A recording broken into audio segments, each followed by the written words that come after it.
هي الحلقات تحفظني بآيات من القرآن، هي الحلقات تملأني بحب المصطفى العدنان، هي الحلقات تحفظني بآيات من القرآن، هي الحلقات تملأني بحب المصطفى العدنان، وأخلص نيتي دوما لرب واحد ديان بروح ملؤها طهر. Sure Şuara tefsiri 185. ayetten başlayıp okuyayım inşallah.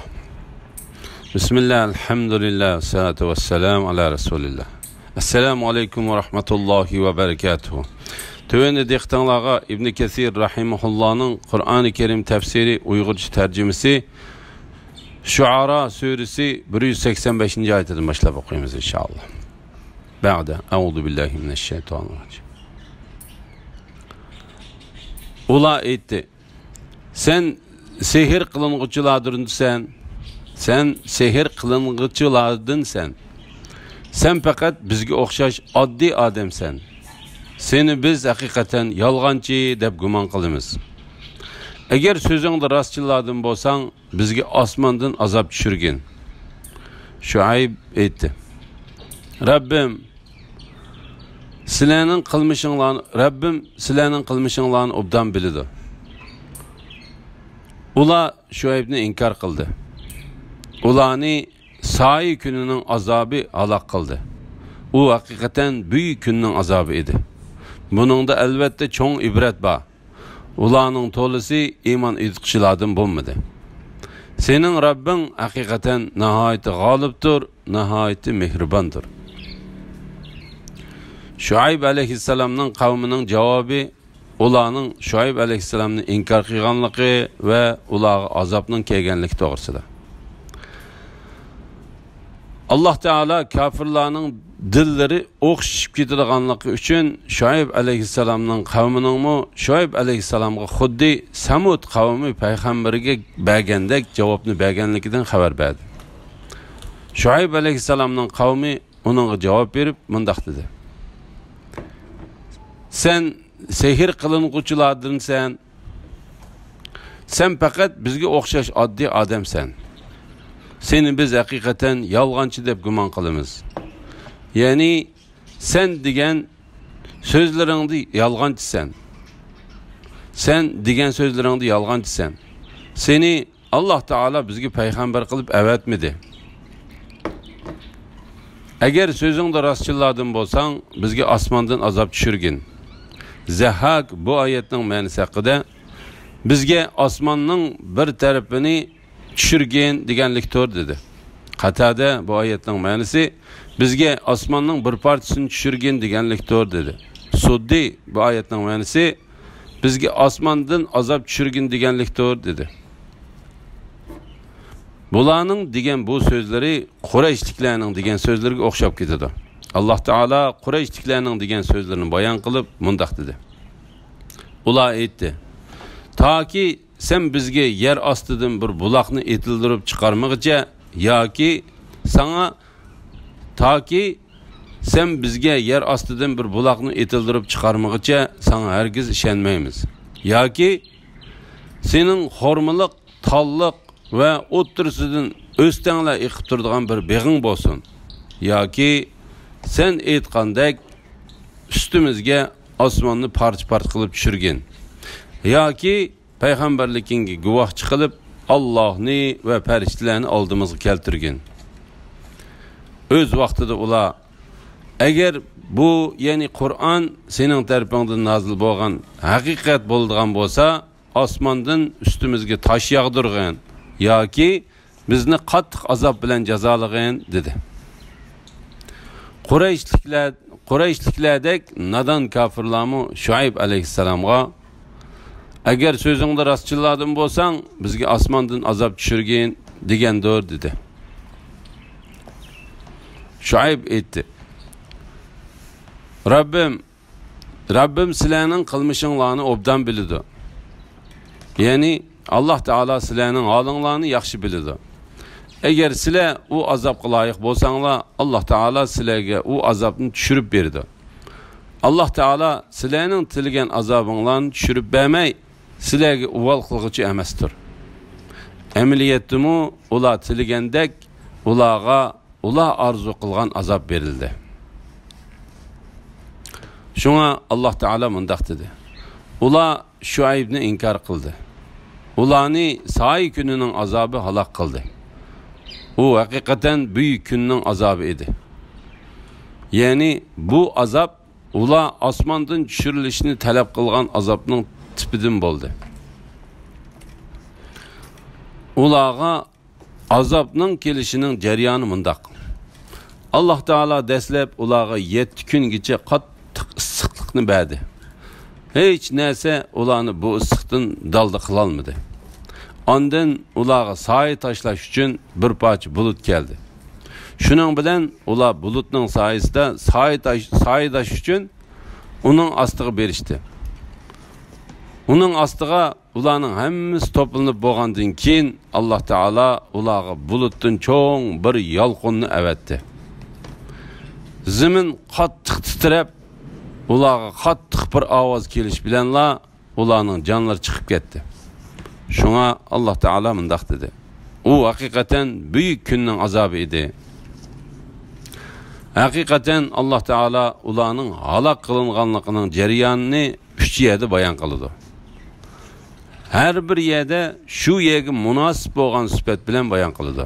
Masalan, Allah Taala Sura A'rafda ularga zaminning qattiq titrishi yuzlandi de ular öylerinde o'ltirgan pet xetib qilishdi deb bayon qildi. Chunki ular Şuayb alayhissalomga: "Ey Şuayb, seni çoqum əgəş kiçilərin, yani sana iman etqanlar bilan qoşub şəhrimizdən haydab çıxırmız, yoki çoqum bizning dinimizə qaytışınlar kerak" deb Allah Taala'nın payg'ambari Şuayb alayhissalom va uningga əgəşgan mu'minlarga tahdid silib, ularni titratgan edi. Ularga zaminning titrishi yuzlandi. Allah Taala Sura Hudda özleriga zulm qilganlarga qattiq ovozdan paydo bo'lgan zilzila yuzlandi deb bayon qildi. Chunki ular Allah Taala'nın payg'ambari Şuayb alayhissalomni özlerining sening namozing, yani dining, seni ata-bobolarimiz ibodat qilib kelayotgan narsalarni, yani butlarni bizni tashlatqizishga yoki mollarimizni xohlaganimizcha tasarruf qilishimizni tark etkizishga buyurumdi. Sen tazımı ko'ngli ko'ksikan, tazımı to'g'ri yo'l topgan odam senda degan so'zlar bilan mazoq qilgan va kamsitgan edi. Bularning bu qilmishiga qarta ularni jim to'g'izib qo'ydigan qattiq ovozning kelishi, ularning qilmishiga yuzlanishi, ularning qilmishiga yuzlanishi bekmi munosib kelgan azobdir. Şuna Allah Taala mundaq dedi. Özleriga zulm qilganlarga qattiq ovozdan paydo bo'lgan zilzila yuzlandi. Ammo ular bu yerda tasallaq qilish yuzidan, agar so'zingda rostchilardan bo'lsang, bizga osmondan azob tushgan degan edi. Ular kelishini yiroq deb qaragan azobning tushishi munosib bo'ldi. Şuna Allah Taala mundaq dedi. Ularni say kunining azobi halok qildi. U haqiqatan büyük kunning azobi edi. Muhammed ibn Jarir Yazid Bahilining mundaq deganligini rivoyat qildi. Men Allah Taala'nın ularni say kunining azobi halok qildi degan oyatining ma'nosi haqida Ibn Abbasdan so'radim. Ibn Abbas javob berib, Allah Taala ularga qo'rqinch va qattiq issiq avatidi de u ularning jonlarini siqidi. Shuning bilan ular uylariga kirib oldi. U issiq ularning uylariga kirib jonlarini siqidi.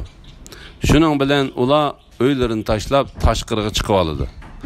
Ondan Allah Taala ularga bulut avatidi. Bulut soyasi bilan ularni quyoshning ko'ydirishidan saqlab qoldi. Ular bulutning ostida turib salqinlik va rohat his qildi. Shuning bilan ular bir-birini uning tegiga kelishga chaqirdi. Ularning hammasi bulutning tagiga to'liq yig'ilib bo'lgandan keyin Alloh taolo ularga o't avatadi. Mana bu sayi kunining azobidir. U haqiqatan büyük kunning azobi edi dedi. Buningda albatta cho'ng ibrat bor. Ularning to'lisi iymon etuvchilardan bo'lmadi. Sening Rabbing haqiqatan nihoyat g'olibdir, nihoyat mehribondir. Ya'ni Rabbing haqiqatan kofirlardan intiqom olishda nihoyat g'olibdir. Mu'min bandalarga nihoyat mehribondir. Şübhisizki Kur'an alemlerinin Rabbi tarafidan nazil kılıngandır. Agahlandırgıçlardan buluşun için işençilik Cibril onu senin kalbinge elip düştü. Kur'an oçuk Arabi tilida nazil oldu. Kur'an-ı Kerimni Allah Teala'nın düşürgenlik doğrusida. Allah Teala bu yerde bendisi ve Peygamberi Muhammed aleyhisselam o düşürgen kitaptan haber verip mındaq dedi. Şübhisiz ki Kur'an alemlerinin Rabbi tarafidan nazil kılıngandır. Yani Kur'an'ı Allah Teala sana düşürdü ve vahiy kıldı. Agahlandırgıçılardan buluşun için işençlik Cibril onu senin kalbinge elip düştü. Yani Allah Teala'ya karşılık gösterip inkar kıyıcılarını onun kattık azabından agahlandırış ve Allah Teala'ya iman etken müminlerge hoş işaret verişin için Cibril onu kem ziyade kılmazdan öz haletinde senin kalbinge elip düştü. İbn Abbas, Muhammed İbn Ka'b, Katade, Atiye, Avfi, Suddi, Zehhak, Zuhri ve İbn Cüreyc katarlık selef alimleri Peygamber aleyhisselam'a Kur'an elip düşken perişte Cibril aleyhisselamdır deydi. Bu vaxtda qilchi ixtilof yo'qdir. Zuhri mundaq dedi. Qur'onni Cibril aleyhisselamning elib tushganligi haqida Allah Taala mundaq deydi. Aytqinki, Cibrilga düşman bo'lgan odam Allohga düşmandir. Chunki u, ya'ni Cibril Allohning amri bilan o'zidan ilgarikini, ya'ni samoviy kitoblarni tasdiq qilguvchi, to'g'ri yo'l ko'rsatuvchi, mu'minlarga bishorat berguvchi Kur'an'ni senin kalbinge nazil kıldı. Kur'an uçuk Arap tilida nazil oldu. Yani biz sana düşürgen bu Kur'an'ni manası nihayeti roşen. Uçuk bulsun, iman etmezlikka bana sebep kalmasın ve delil paketini inik turgulsun dep fasahatte en yukarı pellegi çıkan tilin boğan Arap tili bilen düşürdük. La ilahe illallah Muhammed Resulullah. Hakikaten Kur'an ilgiriki peygamberlerinin kitaplarında tilga ilingan. Abdullah ibn Salam ve onun iman etkan emrahlarına okşaş İsrail avladı ölümalarının Kur'an'ı bilişi müşriklarga Kur'an'ın doğruluğunu gösterdiğin delil bulmamdı. Eğer biz Kur'an'ı Arap tilida bo'lmagan bir odamga nazil qilgan bo'lsak, u Kur'an'ı ularga o'qib bersa, ular uningga ishonmaydi. Kur'an'ning bayonining ilgirki kitoblarda bor ekanligi to'g'risida. Bu Kur'an'ning bayoni ve uning shuhrati ilgirki payg'ambarlarga tushgan kitoblarda bordir. U payg'ambar burunqi zamondan boshlab Kur'an'dan iborat Allah Teala bir kitabın düşürdüğanlığı bilen hoş bir işaret verip kelgendir. Hem de Allah Teala peygamberlerden Kur'an'ın düşürülüşü ve Kur'an düşürüldüğün peygamber Muhammed Aleyhisselam'ın kelişi bilen hoş bir işaret verişki vəd algan. İlgirki peygamberlerinin ahirkisi hesaplandığın peygamber İsa Aleyhisselam kavmigi teşvik kılıp özüdün keyin Ahmed isimlik bir peygamberinin keladiganligi bilan qavmiga hoş bisharat berdi. Allah Teala onun bergan hoş bisharatini bayon qilib mundaq dedi. Öz vaqtida Meryemning o'g'li İsa, ey İsrail avlodi, men sizlarga haqiqatan Allah avatgan, mendan burun kelgan Tavratni tasdiq qilguvchi, mendan keyin keladigan Ahmed isimlik payg'ambar bilan hoş xabar berguvchi payg'ambarman dedi. Abdullah ibn Salam ve onun iman etkan emrahlarına okşaş İsrail avladi ölümalarının Kur'an'ını bilişi müşriklarga Kur'an'ның toğırlıqını gösterdiğin delil bulmamdı. Yani İsrail avladının kollarındaki kitaplarda bab olan Peygamber aleyhisselamның sübetleri onun qayerden peygamber kılınıp evetildiğanlıqını ve onun ümmetini etiraf kılıdığan alimlerinin bu Kur'an'ның bayanını özlerinin ders kılıp okutuvatkan kitapları da uçuratkanlıqı kafirlarga Kur'an'ның haq kitap ekenligini köstüp berdiğanga yeterlik pakit bolanmamdı.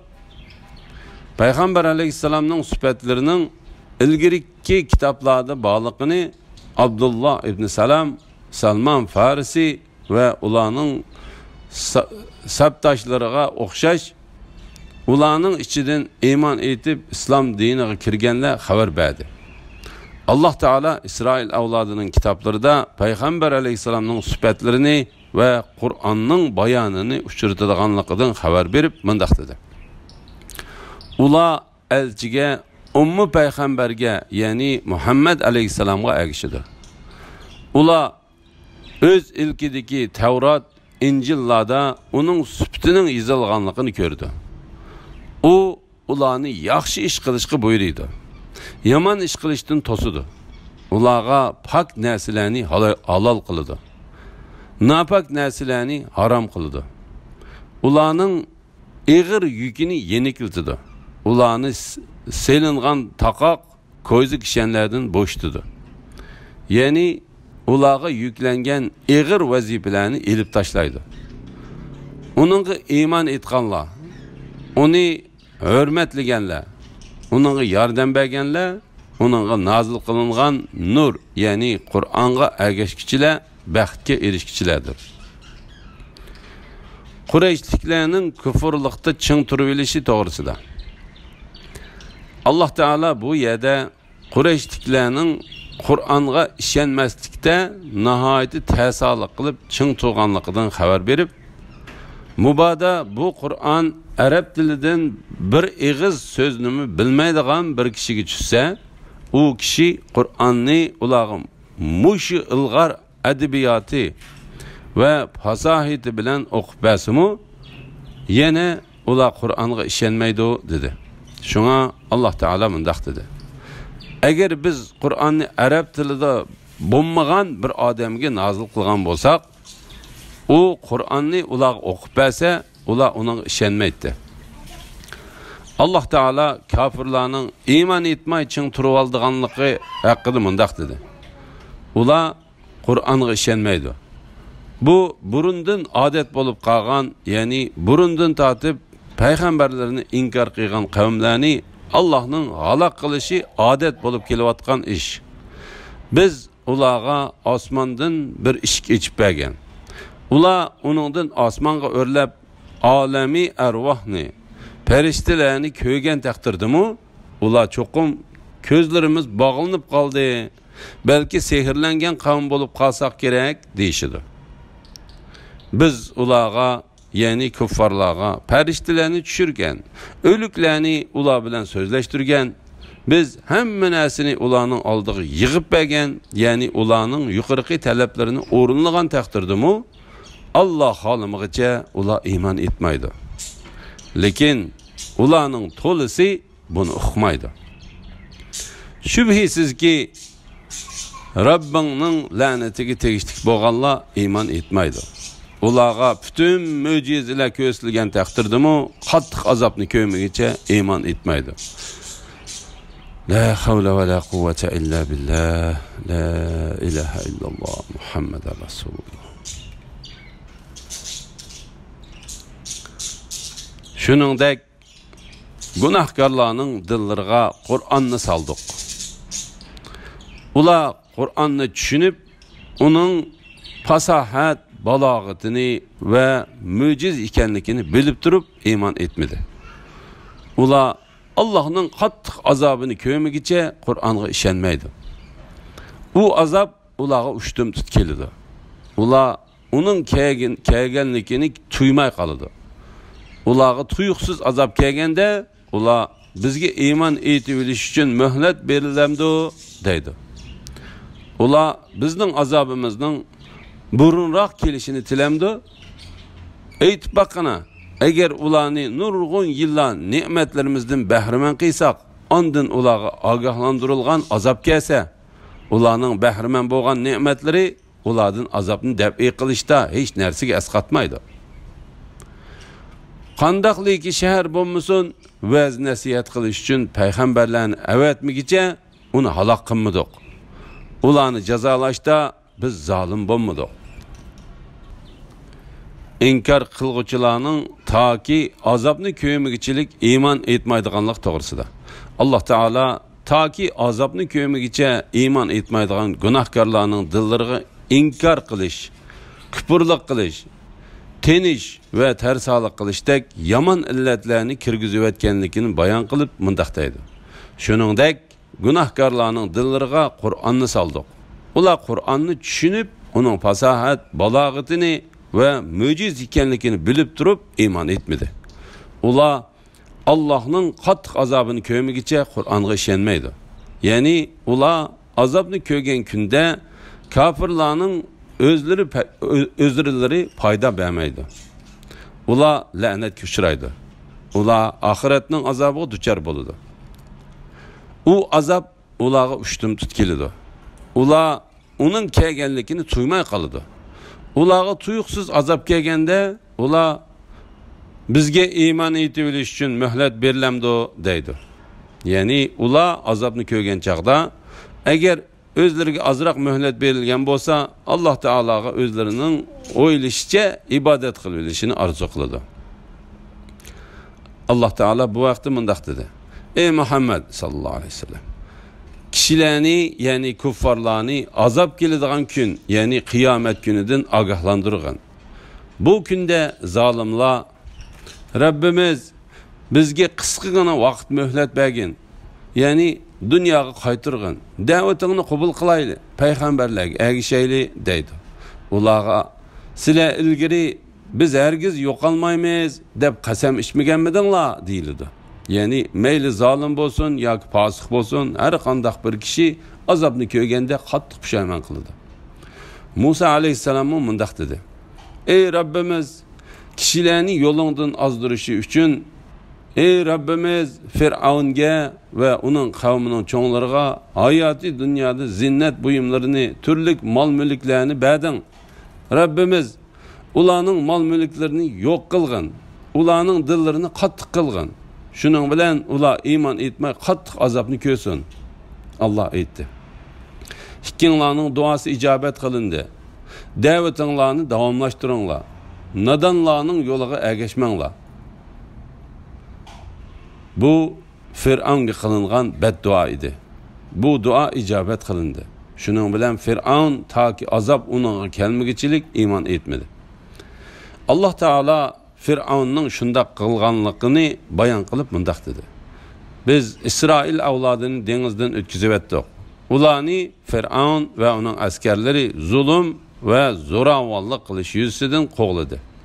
Fir'avn g'arq bo'ladigan vaqtida iman etdimki, İsrail avlodi iman etgan ilohdan g'ayri iloh yo'qdir.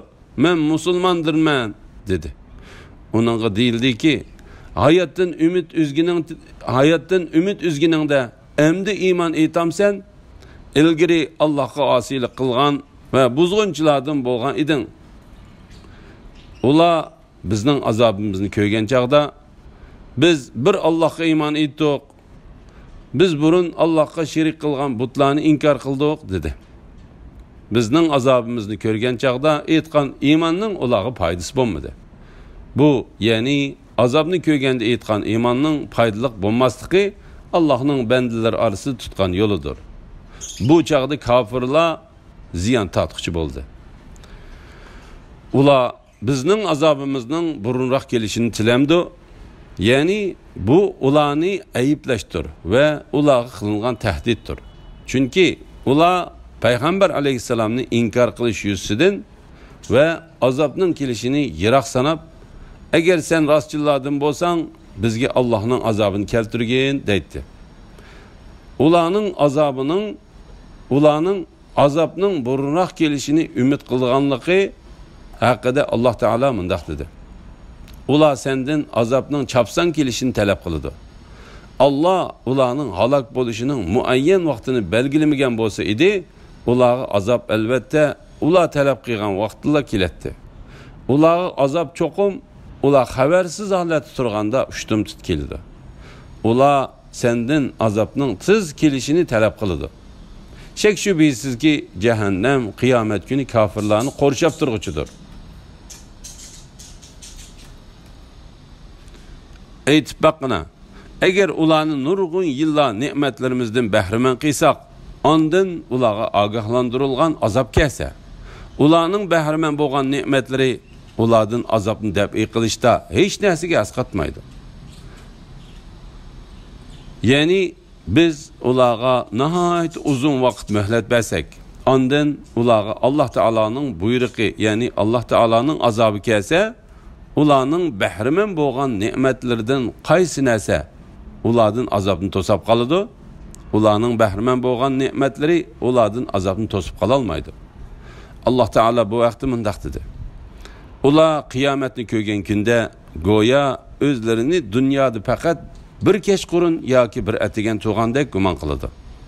Shubhisizki ularni hayotga hamma kishidan, hatto mushriklardan eris ko'rsan, her biri 1000 yıl ömür görüşünü arzu kılıdı. Uzun ömür görüş ularni azaptan kutuldurub kalalmaydı. O devzak taşlangan çağda onun meli hiç nersige asqatmaydı. Şuna Allah Teala mındaq dedi. Ularning bahramand bo'lgan ne'matlari ulardan azobni dafi qilishda hech narsaga asqatmaydi. Bu vaqtda hadisda mundaq bayon qilindi. Qiyomat kuni kafir keltirilib, uni o'tqa bir kirgizibla elib chiqib, uningga sen bundan burun birer yaxshi narsa ko'rib baqqanmiding? Sen birer ne'matlik narsa ko'rib baqqanmiding? deb uningdan so'rildi. U, ey Rabbim, sening noming bilan qasam qilamanki, yo'q deydi. Dunyoda eng qiyinchilik tortgan bir kishi keltirilib, uni jannatga bir kirgizibla elib chiqib, uningga sen birer qiyinchilik ko'rib baqqanmiding deb uningdan so'rildi. U, ey Rabbim,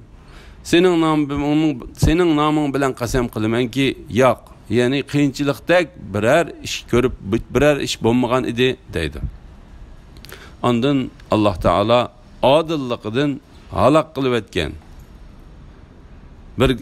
birer qavmni ularning iymon etmaslikqa bana sebep ko'rsatadigan yo'llarni qo'ymagan, ularni ogohlantirgan, ularga payg'ambarlarni avatgan va dalil paketlarni turg'izib bo'lgandan keyin halok qilganligidan xabar berib mundaq deydi.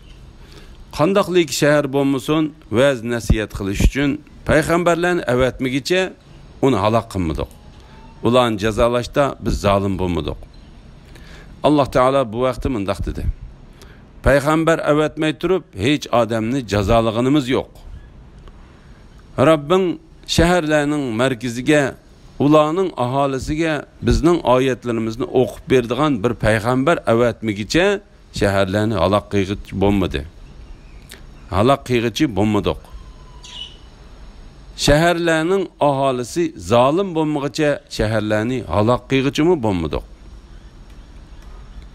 Elhamdülillah, Allah şükürler olsun. Yukarıda Sure Şuara tefsirinden 209. ayetçi anladığınla. Ahirini keyin qitimliq o'qishimiz davomlashtiramiz inşallah. Ve sallallahu ala Muhammed ve ala alihi ve sahbihi ecmaîn. Esselamu aleyküm ve rahmetullahi ve berekatuhu.